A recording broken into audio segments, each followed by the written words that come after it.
বাবাদের আপনার তো টাকা পয়সা বেশি নাই না, তো কি স্বপ্ন দেখছেন আপনি? 135টা সিটে লোক দেবেন বলছেন, টাকা দিতে পারবেন? দেখুন, টাকা ছাড়া তো নির্বাচন হয় না হুমায়ুন বাবু, আপনিও জানেন। আমার কোনো সেটা অ্যারেঞ্জমেন্ট করে রেখেছেন, আমার কোনো সেই source ওয়েলফেয়ার রয়েছে? আছে, আমার কোনো ফাইন্যান্সিয়ালি হেল্প করার জন্য এই ভারতবর্ষের মাটিতেই অফিসিয়ালি তার কয়েক হাজার কোটি টাকার মালিক, ট্যাক্স পেয়ার করে, সে আমাকে পুরো সাপোর্ট দিচ্ছে। লোকের কথা সাপোর্ট নাচছেন? দিচ্ছে না, সাপোর্ট দিচ্ছেন তিনি, এরকম পুরো কেউ আছে? ফিনান্সিয়ালি সাপোর্ট দিচ্ছেন।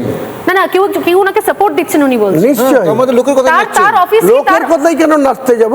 তৃণমূল কংগ্রেস যখন মুখ্যমন্ত্রী হয়েছিল 2011 সালে, আমাকে ব্যক্তিগতভাবে মুকুল রায় বলেছিল যে সারদার টাকা লুট করে মুখ্যমন্ত্রীকে মুখ্যমন্ত্রী বানিয়েছেন 500 কোটি টাকা। মুকুল রায় নিজে বলেছিলেন? নিজে বলেছিল। আজকের দিনে তিনার বাক্যলাপ নেই, যদি থাকতো তাহলে প্রমাণ করে দিতাম। নিজে বলেছে। আচ্ছা, আপনার এই যে অ্যাকাউন্টটা আপনি না ওপেন করেছেন বলেই আমি এই সাহসটা নিয়ে আপনাকে জিজ্ঞেস করতে পারছি। আপনি এবার হিসেবটা দিন তো।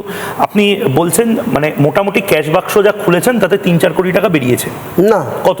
নগদ টাকা ক্যাশ বাক্সে, মানে 6 তারিখ আর 7 তারিখ মিলে, যে 7 আর 8 সন্ধ্যাবেলায় কাউন্টিং করেছি, ফেসবুক আইডি থেকে লাইভ করে কাউন্টিং করে সেখানে পাওয়া গেছে 10 টাকা, 20 টাকা, 50 টাকা, 100 টাকা, 200 টাকা, 500 টাকা নোটে পাওয়া গিয়েছিল 65,67,500 মতো।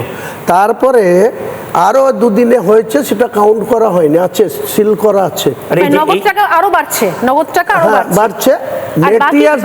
আর বড় ফান্ডিং আপনি বলছেন, অনেকে বলছে যে নাম বলবো না, কিন্তু আমি আমাকে একজন বলছি তো, একজন আমাকে এই মসজিদ করার জন্য 80 কোটি টাকা দিচ্ছে। একজন? হ্যাঁ। নামটা আপনি বলতে পারবেন না? নাম বলবেন না তো? নাম বলতে নিষেধ আছে তার। তার অফিস কি ক্যামাক স্ট্রিটে? না না, আমাকে কেন টাকা দেবে? আমি ক্যামাক স্ট্রিটের ক্ষমতা খর্ব করতে চাইছি, কালীঘাটের ক্ষমতা খর্ব করতে চাইছি, তারা আমাকে টাকা। কিন্তু এই মসজিদ নির্মাণের মানে ভিত্তিপ্রস্তর স্থাপনের 1 সপ্তাহ আগে পর্যন্ত আপনি ক্যামাক স্ট্রিটে গিয়ে তার সঙ্গে 1 ঘন্টার বৈঠক করে এসেছেন। আমাকে ডেকেছিল, তাই আমি গেছি।